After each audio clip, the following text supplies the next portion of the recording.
कोणालाही न सांगता एखाद्याच्या घरात घुसायचं हे माझ्याकडून शिका। 350 किलोमीटरचा प्रवास करून मी एका माझ्या आयुष्यातील खास व्यक्तीला भेटायला चाललेली आहे।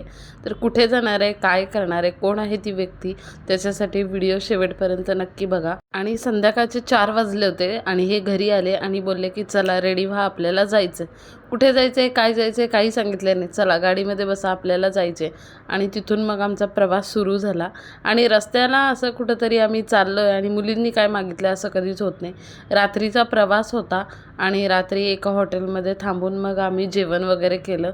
तिथं बाहेर चॉकलेटचं शॉप दिसलं तर गार्गी आणि म्हणून लगेच त्या शॉपमध्ये घुसल्या आणि एवढे भरपूर चॉकलेट घेतले होते त्यांनी। त्या एकट्या खाणार नव्हत्या, त्या शेअर पण करणार होत्या आणि ते द्यायचं पण होते आपल्याला। आणि त्याच्यानंतर आणि आमचा प्रवास चालू झाला। खूप लांब होता प्रवास आणि त्याच्यामध्ये कंटाळाही आला होता, पण प्रवास करायला आनंद होता कारण आपण एका खास व्यक्तीला भेटायला जाणार होतो। आणि आपण पोहोचलो आहे सांगलीमध्ये।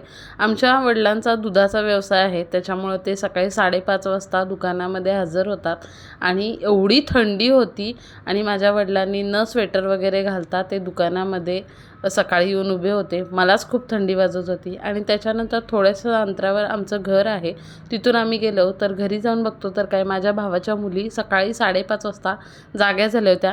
आणि ही जी खास व्यक्ती आहे तिला आपण भेटायला गेलो, लगेच फ्रेश झाले आणि तिला आपण भेटायला गेलेलो आहे। आणि तिची रिॲक्शन बघण्यासाठी मी तिच्या बहिणीला कॅमेरा ओपन करायला सांगितला होता।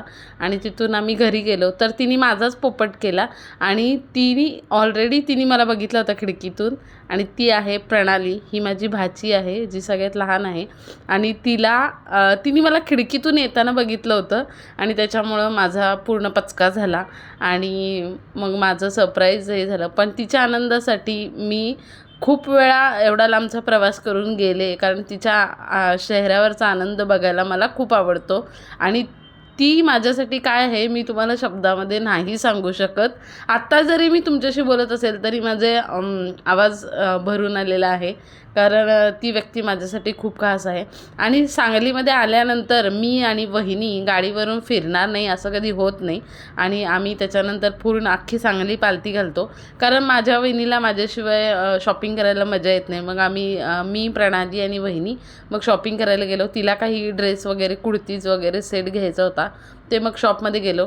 ड्रेसवाला ड्रेस काढत होता पण आम्हाला काही पसंत पडत नव्हता। आम्ही अजून काढा बोलत होतो। फायनली 2-3 ड्रेस आम्हाला पसंत पडले आणि ते घेऊन आम्ही परत दुकानात आलो। आणि आमचा दुधाचा व्यवसाय असल्यापासून सकाळी 5 वाजल्यापासून ते रात्री 12 वाजेपर्यंत आमचं दुकान चालू असतं। त्याच्यामुळे माझे पप्पा, मम्मी आणि माझा जो भाऊ आहे ते तिघंही शॉपमध्ये असतात। आणि तिथून जेवण वगैरे खाऊन आम्ही संध्याकाळी परत रिटर्न यायला निघालो। आय थिंक रात्रीचे 9 वाजलेले। आणि माहेरी जायचं म्हणजे कोणाला नाही आवडत, 1 तास होईना किंवा 1 दिवस का होईना, पण आम्हाला ते जायला खूप आवडतं। त्याच्यामुळे हे 1 डे ट्रिप प्लॅन केली होती। कसा वाटला मिनी ब्लॉग नक्की सांगा। भेटू नेक्स्ट ब्लॉगमध्ये, बाय।